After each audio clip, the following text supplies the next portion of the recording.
عايزه اقول لكم طبعا القبض نزل، ومعنى ان القبض ينزل خلاص نجري نجيب الحاجات قبل ما الفلوس تطير وتتصرف. من تجارب الحياه يا جماعه انا بقول لكم ان المشتريات اشكال وانواع مختلفه.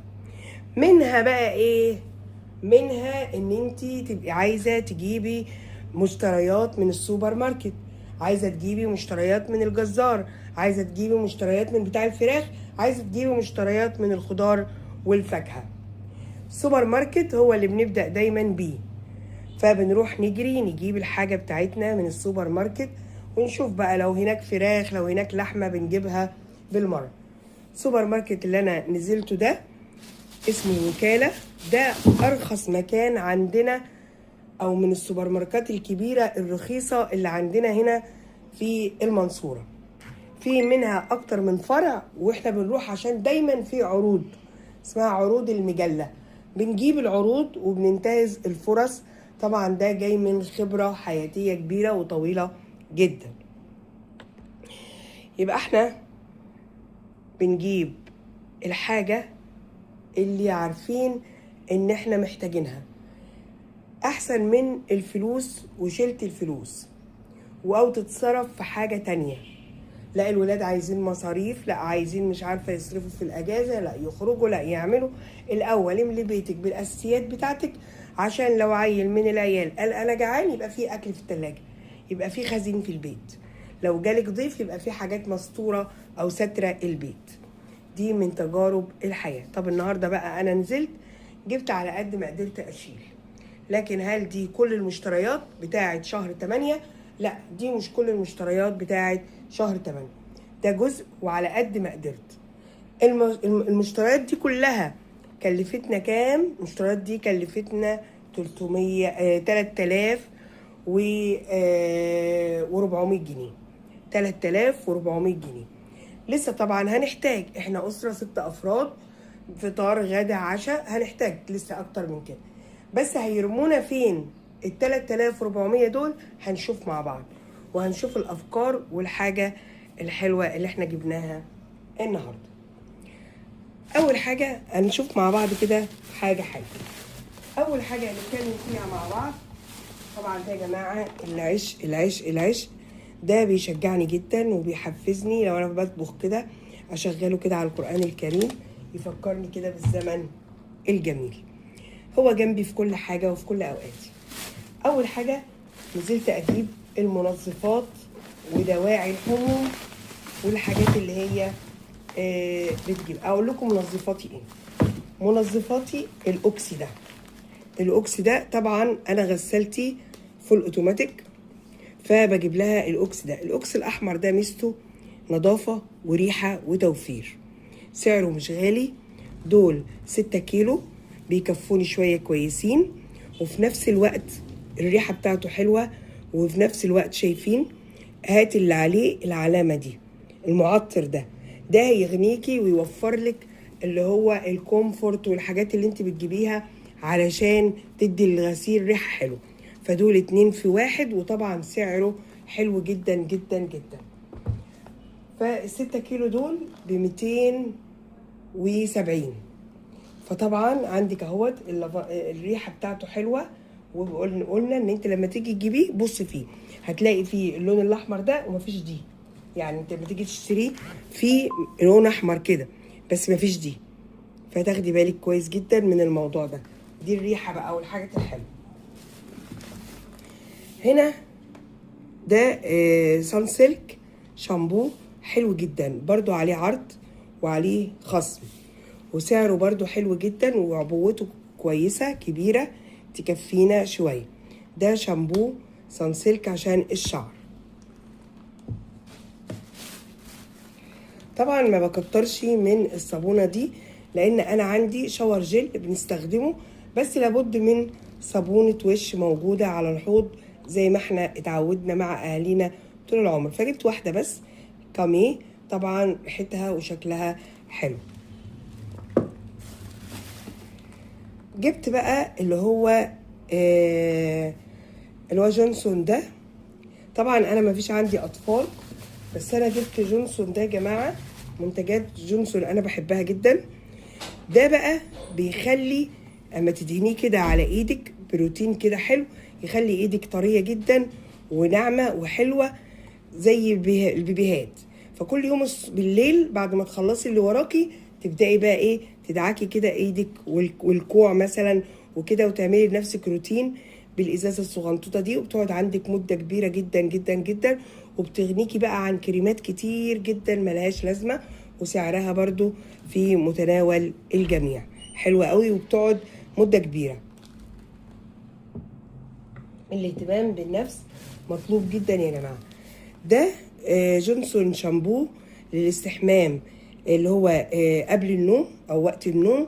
ده انا جايباه علشان ولادي اللي هم صغيرين، يعني يهديهم كده وينعشهم، يرجعوا من النادي ياخدوا لهم شاور بيه حبه كده، بيبقى حلو قوي. شامبو حلو ومريح جدا جدا، ويعرفوا يناموا في هدوء. فده جميل قوي قوي قوي.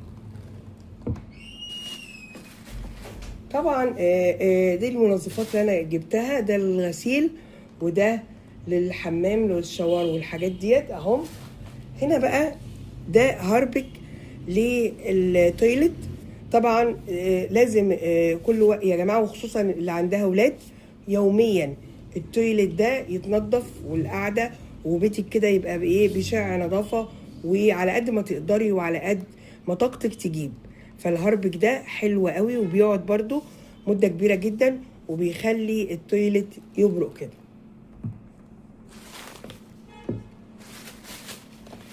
طبعا ده بقى للاطباق والمواعين وكده، جبته برضو بالليمون، حلوه قوي، بريل جميل جدا.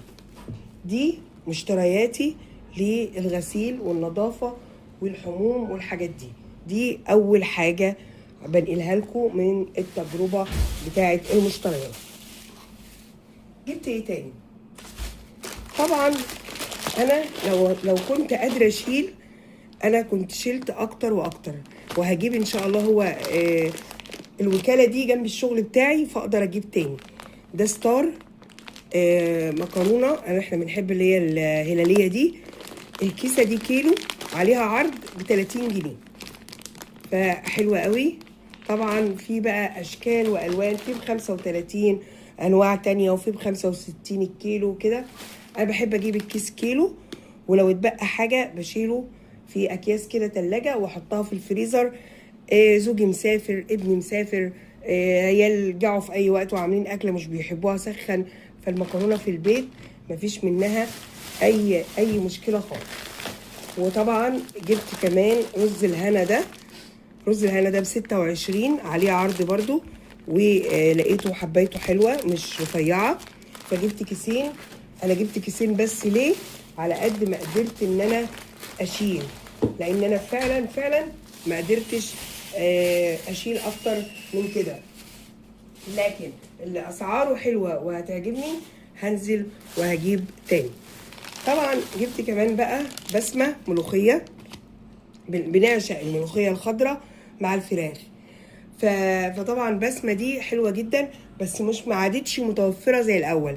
فانا لما لقيتها جبت ايه، جبت 4 اكياس يبقوا عندنا، ولما يخلصوا زي ما قلت لكم هو جنبي وهجيب تاني. اهو دي كده بسمه ملوخيه. طبعا وانت بتجيبي خدي بالك، ممكن تجيبي بالغلط سبانخ مش ملوخيه، فخدي بالك. جبت كمان ميكس الحمد ده حلو قوي، عملت لهم بقى سندوتشات مثلا اللي هي السوري، عملت لهم بتاع ده اللي هي مكرونه بشاميل بنحتاج فيها الموتزاريلا. او ما يكونش عندي حاجه خالص بحط في العيش كده العادي شويه موتزاريلا كده وياكلوهم وبنقضي الغرض. جبت كمان طبعا بتاعت بسمه الرابعه اهي، انا جايبه 4 لان فعلا ما بلاقوهوش جنبي هنا. جبت كمان الفراخ دي فخاد. ده الكيس ده ب 115، سعره جميل جدا، ولون اللحم بتاعه جميل وحلو، وانا جربته قبل كده وكان طعمه جميل جدا.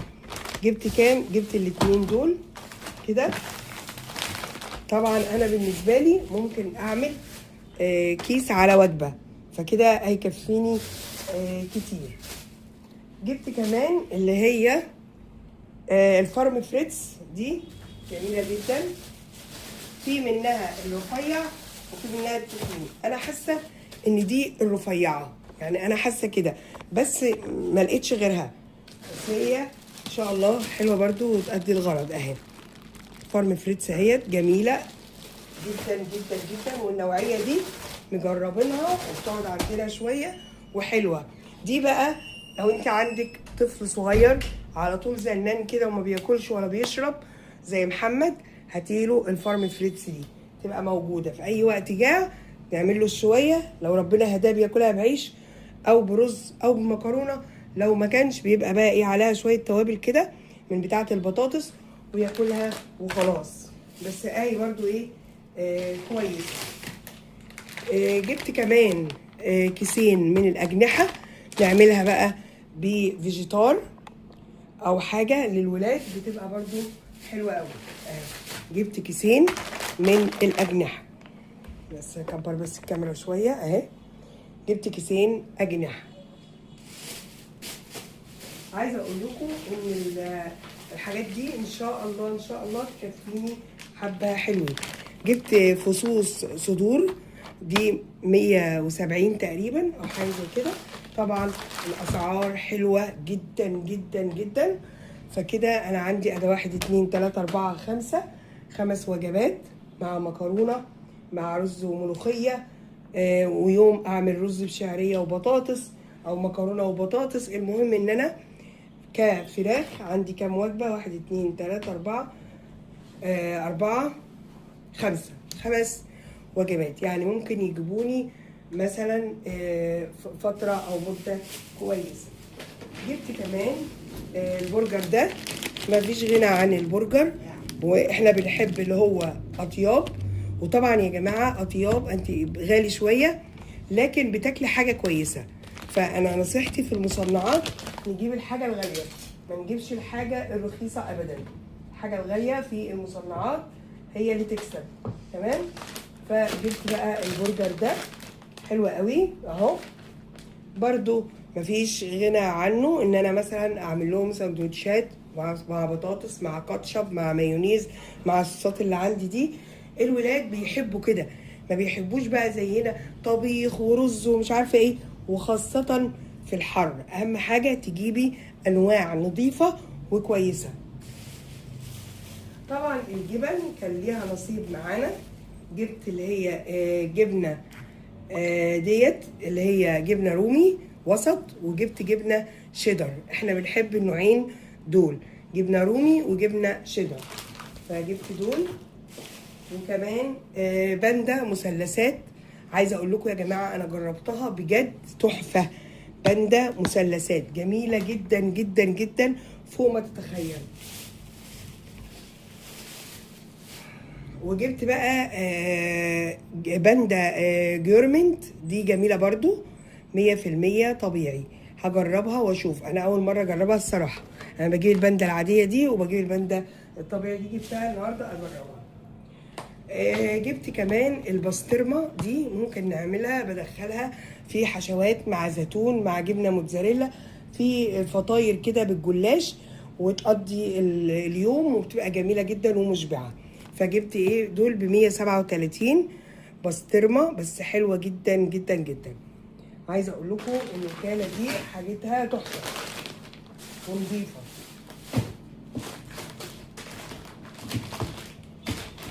هنا بقى احط دي كده اهي، دي البسطرمه تمام.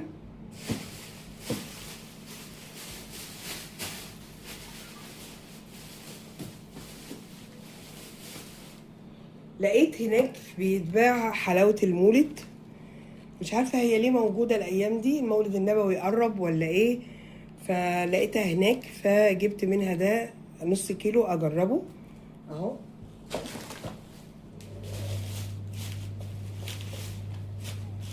كمان جبت لزوم الفطار والعشاء جبنه ابيض فيتا دومتي طبيعيه، ما بجيبش غير الجبنه الطبيعيه يا جماعه الصحيه، تمام اهي.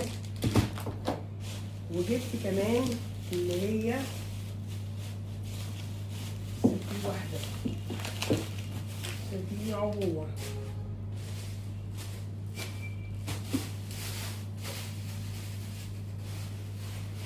لا هي دي عبوة واحدة فعلا.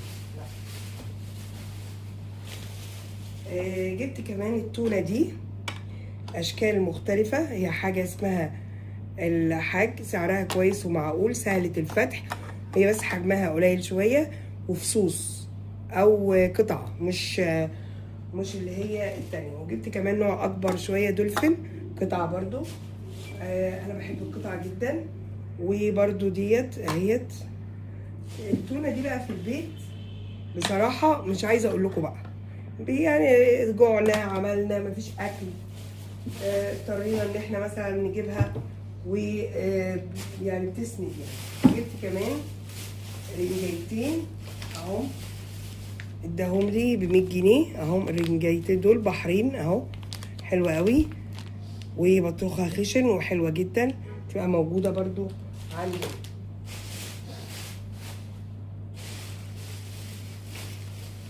طبعا مكرونه يعني صلصه، انا دايما بعمل المكرونه بالصلصه الجاهزه يا جماعه مش بالطماطم.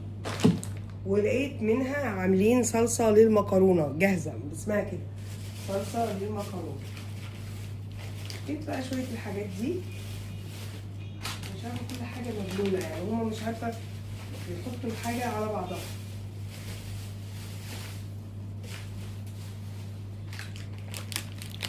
ده بقى لزوم المزاج العالي، قلت اجرب التوليفه دي من البن اهيت، حلوه قوي. وده شاي كرك، بس انا شاي كرك اهوت، مش عارفه هيعجبني ولا لا، اول مره اجربه اهو بالهيل. طبعا يا جماعه ما انصحكوش تجيبوا زعفران ولا اي انا الهيل هو اللي عجبني بصراحه.